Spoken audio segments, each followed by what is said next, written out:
नमस्कार, मैं हूं आस्था और आप देख रहे हैं बातें यूपी की। आइए शुरुआत करते हैं अपने खास कार्यक्रम यूपी दिस वीक की, पर उससे पहले नजरें हेडलाइंस पर।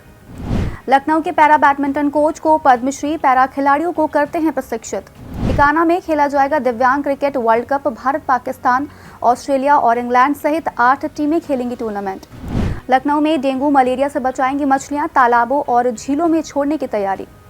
फॉरेस्ट सर्विसेज में चयनित हुए लखनऊ के 2 होनहार, प्रदेश का नाम किया रोशन। इलाहाबाद हाईकोर्ट का महत्वपूर्ण फैसला, यूपी में वसीयत पंजीकरण की अनिवार्यता खत्म।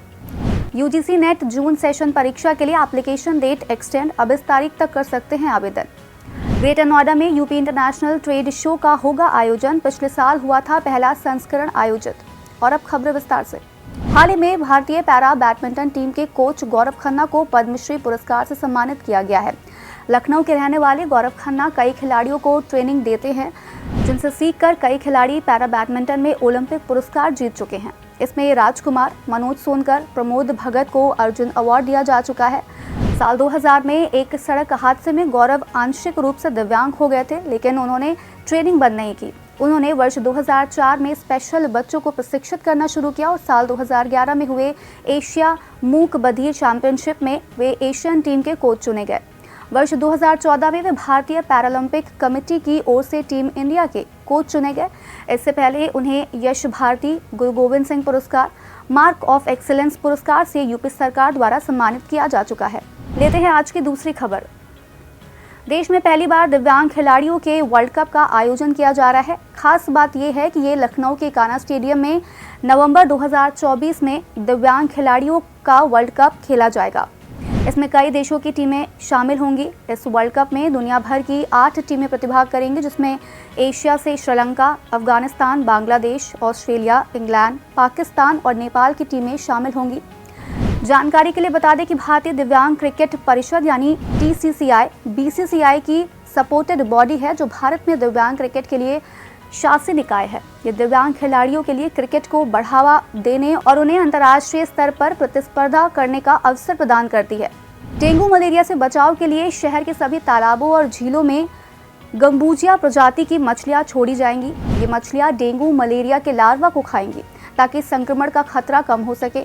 नगर निगम इस काम को जल्द शुरू करेगा। बताया जा रहा है कि गर्मी और बारिश से संक्रमित बीमारियों का खतरा अधिक हो जाता है। बता दें कि वेस्टर्न मॉस्किटो फिश यानी कि गंबूजिया एफिनिस एक उत्तरी अमेरिकी मीठे पानी की पॉसिलिड मछली है, जो भारत सहित दुनिया के विभिन्न हिस्सों में 1 सदी से भी अधिक समय से मच्छर नियंत्रण रणनीतियों का हिस्सा रही है। ये मच्छरों के लार्वा को नियंत्रित करने के कारण जैविक एजेंट के रूप में उपयोग की जाती है। इस प्रजाति की एक वयस्क मछली प्रतिदिन लगभग 100 से 300 लार्वा खाती है। लेते हैं आज की चौथी खबर। यूपीएससी ने इंडियन फॉरेस्ट सर्विस एग्जाम 2023 का फाइनल रिजल्ट जारी कर दिया। इसमें लखनऊ के 2 मेधावियों ने स्थान हासिल किया है। इसमें गोमती नगर निवासी अमितेज पातंगी ने IFS में 21वीं रैंक प्राप्त की है, जबकि यूपीएससी सिविल सेवा परीक्षा में अमितेज ने 212वीं रैंक हासिल की थी। अमितेज रिटायर्ड कर्नल तेज बहादुर सिंह और KKC PG कॉलेज की पूर्व प्राचार्य प्रोफेसर मीता शाह के बेटे हैं। जानकारी के अनुसार अमितेज ने IIT दिल्ली से पास आउट होने के बाद सिविल सर्विस में सफलता पाई है। इसी तरह आशाना निवासी युक्ता मीना ने IFS परीक्षा में 141वीं रैंक हासिल की है। 25 वर्षीय युक्ता ने MNN-IT इलाहाबाद से BTech डिग्री हासिल की है। इनके पिता का नाम रामकिशन मीना और माता गीता मीना है। लेते हैं आज की 5वीं खबर। इलाहाबाद हाईकोर्ट ने अपने महत्वपूर्ण आदेश में वसीयतनामे का प्रदेश में पंजीकरण अनिवार्य करने को 2004 के संशोधन कानून को शून्य करार दिया है।